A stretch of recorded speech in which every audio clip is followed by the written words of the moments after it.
Hello, everyone, and welcome to another edition of Axcess Baseball Weekly. I'm your host, Vinny Masana, here with a very special guest, Logan O'Hoppe. He's a catcher for St. John the Baptist, and he's committed to East Carolina University. So, Logan, first off, thanks for coming on the show today. Thanks for having me. Appreciate it. No problem. We'll jump right in. So, you guys are in the midst of a very successful year, another dogfight, as it always seems to be in the Catholic League. So, what is it about this team so far that has allowed you guys to gel and mesh to this point? That's the biggest thing that all coaches and we've all talked about is coming together as a team. We had a little rough patch a week ago, but I feel like that time really helped us come together as a team and help support each other. So we're starting to roll a little bit and had a good time going into playoffs. Mm-hmm. Now you guys are vying for the third spot in the postseason. So what's going to be the biggest key this weekend coming up? Same thing, just stay together, getting the little things done, executing. And we love to play with each other, win or lose. So as long as we stay together and support each other, I think we'll be all right. Mm-hmm. Now, a few weeks ago, I was at the 2 of the 3 games against St. Anthony's, and they got the best of you guys. But every game was intense. Two of the 3 were extra innings. So talk a little bit about that series and what they were able to do to come out on top. Yeah, I mean that rivalry, it's pretty cool to be a part of. But one thing too that we all talk about is don't get caught up in everything. So I feel like we did a really good job of staying within ourselves that series as well. And then just, 1 or 2 pitches here and there, we win the game. So we could have easily been 3-0 that game, but things here didn't go our way, and it wasn't lucky breaks for them. They earned it, but 1 or 2 pitches definitely could have changed the series for us. Mm-hmm. And now along those lines, the first place team right now is Kellenberg. What is it like going against that rotation? They have pretty much the closest thing to a professional caliber rotation that I've seen at the high school level. Yeah, it's definitely something special. Diaz and Kappas both, they're lights out, and it's kind of weird playing against your friends, but when they dominate like they do, it's pretty cool to watch. Mm-hmm. Another thing I wanted to talk about was your head coach. He's one of the younger head coaches, probably the youngest head coach on the island. What's it like playing for a guy that's so closely connected to the game of baseball? He only just got done playing a couple years ago. Yeah, it's great. He's definitely relatable to everyone else because he does have that player mindset in a way, but at the same time he could flip to the coach mindset and have everyone understand what he's talking about. But very relatable and a lot of fun to play for him and play for everyone else too. Mm-hmm. Now shifting gears for a little bit, backtrack for our audience. Logan's a East Carolina commit. We had to put up a video in the fall when he committed. He called up the head coach and pretty much went viral. So talk a little bit about the backstory involved in that. East Carolina was always a dream school for me. When I first started talking to them, it wasn't really on my radar because to them, when I was younger, that team was like the Yankees to me. My dad had gone there; he didn't play there, but I was always around it. So that team was pretty special. And then when I went down and played in front of the coaching staff, and they liked me, it was pretty surreal. It was really humbling too, and I'm just so fortunate that I got the opportunity.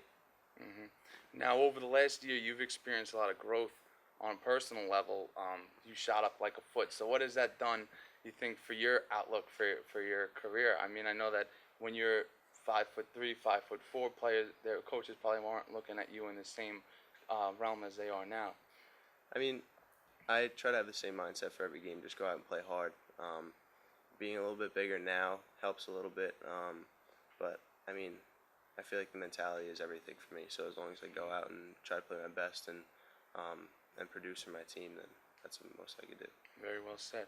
All right, Logan, well, good luck the rest of the way. We'll be keeping tabs and see how St. John's finishes up the year.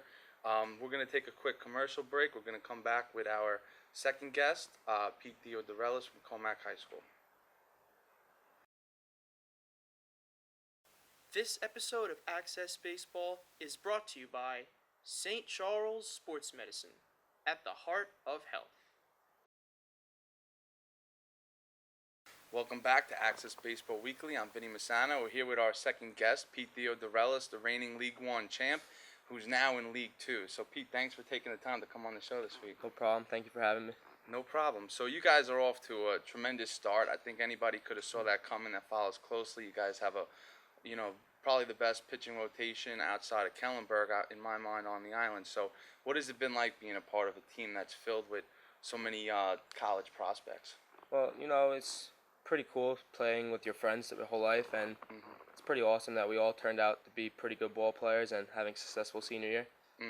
So what's the goals for the rest of the year? I know you guys have sky high expectations, and anything probably short of a championship, in you guys' mind, is not what you're gunning for, I'm assuming.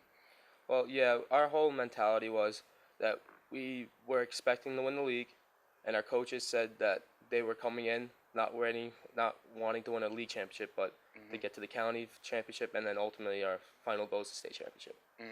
Now you mentioned your coaching staff. Now you guys had some confusion prior to the season. So what has it been like now? Have you guys all gelled and gotten along with your head coach very well? Yeah, it was a couple weeks before the season. We had no clue what our coaching situation was going to be like, but our new coaches stepped in and they took over the team right away. And they're really close to us, and they have a lot of team bonding activities, which really helped us. And yeah, it was awesome just to have like even the underclassmen getting chances to play with the varsity team, and we all gelled very well together. Now, a couple guys I want to talk about in particular is a sophomore, Tim McHugh. He hit 2 home runs the other day, the TCU commit. So now seeing him up close, what's it been like? Is he worth the hype? He's definitely worth the hype. Tim is, I got very close to Tim. We hang out on the weekends, we have fun, and he's a very humbling kid. He's not as cocky as people might think he is going to CCU. He's a really nice kid, and he's awesome to be around. And yeah, when he gets the ball, it goes far. And how about Brian Morrissey? He kind of flew under the radar, I thought, but anybody that watched him pitch last summer knew what he was all about. So what is it like being in a rotation with him, and what do you see when you're in the outfield and he's pitching? In the outfield, my day's easy. He's going to be dominant out there, and he throws strikes. He throws hard, obviously, but his breaking stuff and his off speed is what gets him to where he is. Now this week you guys have a dogfight in for you with Lindenhurst. Obviously, League Two rival. They're gonna wanna sweep to get in the play. Well, they need to sweep to get in the playoffs. So what's the mentality going in this week? Mentality is just to attack them the first game, get them out of the series, and from there just take it. Now on a personal level, being 5'7" as you are, you had to face the stigma of going up against being a right-handed power pitcher that's under 6 foot. So who are some of the pitchers that you've looked up to, and what have you had to do to overcome that stigma? Well, obviously, coming from Long Island, it's got to be Marcus Stroman.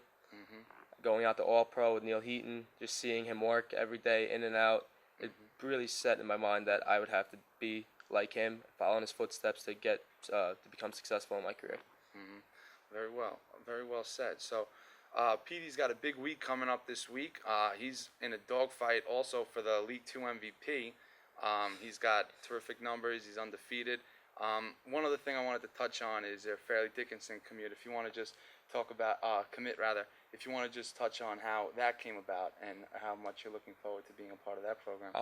Can't wait to play for Farleigh-Dickinson. Coach McKay saw me at a Blue Chip Prospect showcase over the winter in my junior year, and he said to me right away he doesn't care about my height, doesn't care about anything like that. He says he sees I'm a ball player, and I got down on campus, and I loved it, and I can't wait to be there. And you have a chance to be a two-way player, right? I'm definitely going to have a fun chance of being a two-way player. I know you take a lot of pride in that. So thanks for coming on, Petey. Appreciate Thank it. you Good for luck having me this again. week. As always, I'm your host, Vinny Masana. I want to thank our other special guest, Logan O'Hoppe. Make sure to keep it tuned on AxcessBaseball.com this week, as we'll have coverage of the final week of the regular season, along with the ECC playoffs and the Skyline Conference Championship on Monday. Enjoy your week, everybody.